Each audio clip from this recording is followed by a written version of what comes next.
Cricket के दीवानों का जुनून अरूज पर। पाकिस्तान क्रिकेट का मेगा इवेंट PSL 8 आज से मुल्तान में शुरू हो रहा है। इफ्तिताही मैच में दिफाई चैंपियन लाहौर कलंदर्स और मुल्तान सुल्तान्स का मुकाबला होगा। 4 शहरों में मैदान सजेगा। 6 टीमें एड़ी चोटी का जोर लगाएंगी। मैच से पहले मुल्तान स्टेडियम में रंगारंग इफ्तिताही तकरीब भी मुनक्किद होगी। रंगारंग इफ्तिताही तकरीब से 4 चांद लगेंगे। मुल्तान स्टेडियम में म्यूजिक का तड़का भी लगेगा। लाहौर कलंदर्स के कप्तान शाहीन आफरीदी का कहना है कि कोशिश होगी मुल्तान सुल्तान्स के टॉप ऑर्डर को जल्द आउट करें। दूसरी जानिब मुल्तान सुल्तान्स के कप्तान मोहम्मद रिजवान ने भी कलंदर्स के टॉप बॉलर्स शाहीन आफरीदी और हारिस के खिलाफ हिकमत अमली तैयार कर ली। इफ्तिताही मैच में दिफाई चैंपियन लाहौर कलंदर्स पुलिस के शोहदा को खिराज अकीदत पेश करेगी। काबीना ने PSL की सिक्योरिटी के लिए फौज और रेंजर्स की तैनाती की मंजूरी दे दी। ज़राए के मुताबिक वफाकी काबीना से वजारत दाखिला की समरी की सर्कुलेशन के जरिए मंजूरी ली गई। ज़राए का कहना है कि पंजाब, सिंध और इस्लामाबाद की इंतजामिया ने फौज और रेंजर्स की तैनाती के लिए दरख्वास्त की थी। पाकिस्तान क्रिकेट बोर्ड ने भी PSL की सिक्योरिटी के लिए वफाकी वज़ीर दाखिला को खत लिखा था। पाकिस्तान सुपर लीग का 8वां एडिशन आज से मुल्तान में शुरू होगा। पाकिस्तान और IMF का टैक्सों पर अदम इत्तफाक बरकरार। अवाम की मुश्किलात मजीद बढ़ेंगी। हुकूमत ने मिनी बजट लाने के लिए ऑर्डिनेंस लाने का फैसला कर लिया। पाकिस्तान और IMF के दरमियान कर्ज प्रोग्राम की बहाली के लिए आज से ऑनलाइन मुज़ाकरात शुरू होंगे। ऑनलाइन मुज़ाकरात के लिए 170 अरब के नए टैक्स लगाकर 200 अरब से ज़्यादा इजाफे के लिए मिनी बजट की तैयारियां शुरू कर ली गईं। मिनी बजट असम्बली में पेश करने के बजाय ऑर्डिनेंस की सूरत में लाने का फैसला किया गया है। हुकूमत की जानिब से बिजली महंगी करने और किसान पैकेज और बरामदी शोबे के लिए सब्सिडी खत्म करने की मंजूरी भी दी जा चुकी है। खातून जज को धमकी के केस में इमरान खान के वारंट गिरफ्तारी की इस्तदा मुस्तरद कर दी गई। इस्लामाबाद की अदालत ने चेयरमैन PTI की आज हाजिरी से इस्तिस्ना की दरख्वास्त मंजूर कर ली। प्रोसिक्यूटर ने इस्तदा की कि इमरान खान के ज़मानती मचलके मनसूख करके वारंट गिरफ्तारी जारी किए जाएँ। प्रोसिक्यूटर ने इमरान खान की आज हाजिरी से इस्तिस्ना की दरख्वास्त की भी मुखालफत की, जिस पर अदालत ने फैसला महफूज किया। अदालत ने केस की मजीद समाअत 9 मार्च तक मुलतवी कर दी।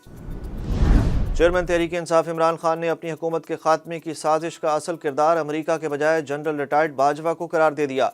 अमरीकी नशरियाती इदारे को इंटरव्यू में इमरान खान का कहना था कि रजीम चेंज साजिश का असल किरदार अमरीका नहीं, जनरल रिटायर्ड बाजवा हैं। ये साजिश अमरीका से यहाँ इम्पोर्ट नहीं हुई, ये साजिश पाकिस्तान से अमरीका एक्सपोर्ट हुई। इमरान खान ने इल्ज़ाम लगाया कि जनरल रिटायर्ड बाजवा ने अमरीकियों को बावर कराया कि मैं एंटी अमेरिकन हूँ। बैनुल-अक़वामी ताल्लुकात की बुनियाद किसी की ज़ाती अना पर नहीं बल्कि मुल्की मफाद पर होने चाहिए। इमरान खान ने यह भी दावा किया कि बाजवा के शहबाज शरीफ के साथ करीबी ताल्लुकात थे। बाजवा और शहबाज शरीफ के ताल्लुकात के नतीजे में रजीम चेंज ऑपरेशन की राह हमवार हुई। चेयरमैन तहरीक इंसाफ इमरान खान ने अपनी हुकूमत के खात्मे की साजिश का असल किरदार अमरीका के बजाय जनरल रिटायर्ड बाजवा को करार दे दिया।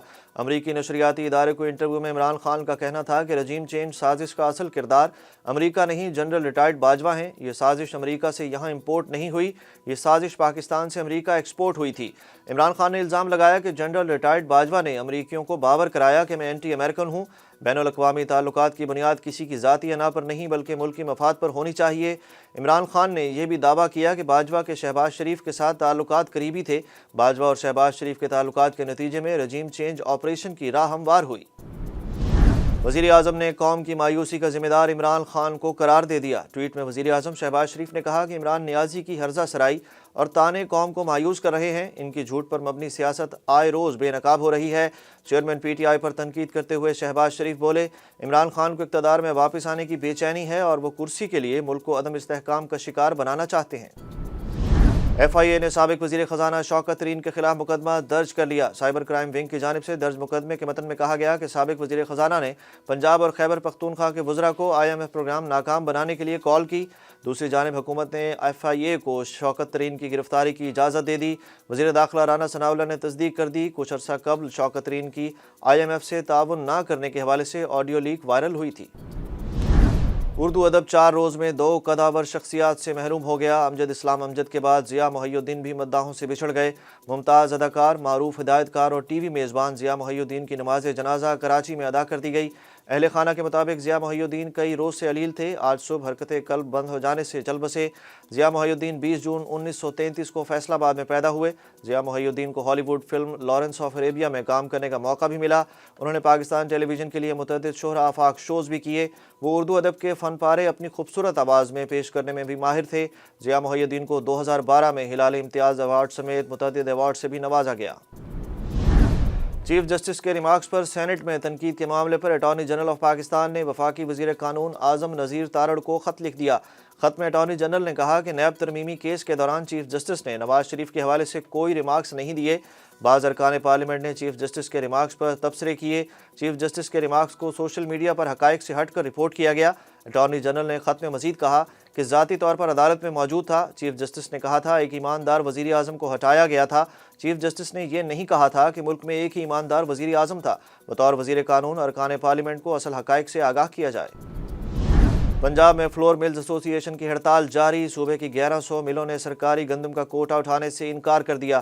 لاہور سمیت کئی شہروں میں آٹے کی قلت کا خدشہ پیدا ہو گیا، جبکہ پنجاب میں ہڑتال کئی نمائندہ تنظیموں کے اعلان لا تعلقی کی وجہ سے کامیاب نہ ہو سکی۔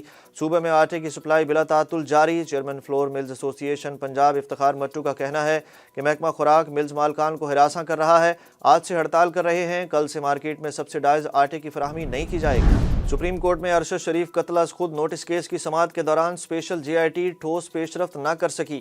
عدالت نے فیکٹ فائنڈنگ رپورٹ پبلک کرنے کی تحقیقات کا بھی حکم دے دیا۔ عدالت نے استفسار کیا کہ صاف بتائیں کینیا میں تفتیش سے ٹھوس شواہد ملے یا نہیں۔ چیف جسٹس عمر عطا بندیال کی سربراہی میں سپریم کورٹ کے 5 رکنی لارجر بینچ نے ارشد شریف قتل پر از خود نوٹس کیس کی سماعت کی۔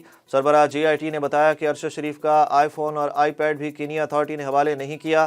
جسٹس عمر عطا بندیال نے ریمارکس دیے کہ ارشد شریف قتل کیس میں کی فیکٹ فائنڈنگ کمیٹی کی رپورٹ کیوں اور کس کے کہنے پر جاری کی گئی، اس رپورٹ کے جاری کرنے سے ملزمان ہوشیار ہو گئے۔ وزیر دفاع خواجہ آصف نے سرکاری زمینوں پر بنے گولف کلبوں کی مالیت اور حکومتی کرائے پر سوال اٹھا دیا۔ سوشل میڈیا پر جاری بیان میں خواجہ آصف نے کہا کہ پاکستان میں 200 گولف کلب اربوں ڈالر کی سرکاری زمین پر بنے ہیں، ایک کلب اور گولف کورس کھربوں کی زمین پر ہے۔ انہوں نے کہا کہ کھربوں کی زمین ہے اور حکومت کا کرایہ صرف 5000 روپے ہے۔ غریب کے گھر اور بستیوں پر حکومت بلڈوزر چلا دیتی ہے، ایسے معاشرے تباہ ہو جاتے ہیں۔ کاروباری ہفتے کے پہلے روز ہی ڈالر کی قیمت میں اضافہ۔ اوپن مارکیٹ میں ڈالر کی قیمت میں 1 روپے 50 پیسے اضافہ ہوا، جس کے بعد ڈالر کی قیمت فروخت 273 روپے ہو گئی۔ انٹر بینک میں ڈالر 22 پیسے مہنگا ہونے کے بعد قیمت 269 روپے 50 پیسے ہو گئی۔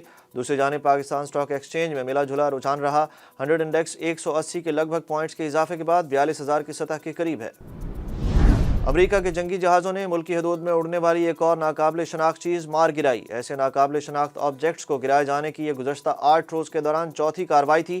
میڈیا رپورٹس کے مطابق جنگی جہازوں نے ہورن جھیل کے اوپر اڑنے والی چیز کو نشانہ بنایا، جس کے احکامات امریکی صدر جو بائیڈن کی جانب سے جاری کیے گئے تھے۔ اور ترکیہ میں آنے والے تباہ کن زلزلے میں اسلامی فتوحات پر مبنی مقبول سیریز کورلوش عثمان کے اداکار اہلیہ سمیت چل بسے۔ پروڈکشن کمپنی بوزداغ فلم نے آفیشیل انسٹاگرام اکاؤنٹ پر جاگدس اور اہلیہ زلان کی زلزلے کے نتیجے میں جان سے جانے کی تصدیق کی۔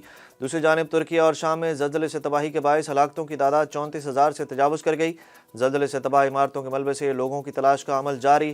ترکیہ میں 140 گھنٹے بعد 7 ماہ کے بچے کو ملبے سے نکال لیا گیا، جبکہ ترک وزارت انصاف نے ناقص تعمیرات میں ملوث افراد کے وارنٹ گرفتاری جاری کرتے ہوئے 12 افراد کو حراست میں لے لیا۔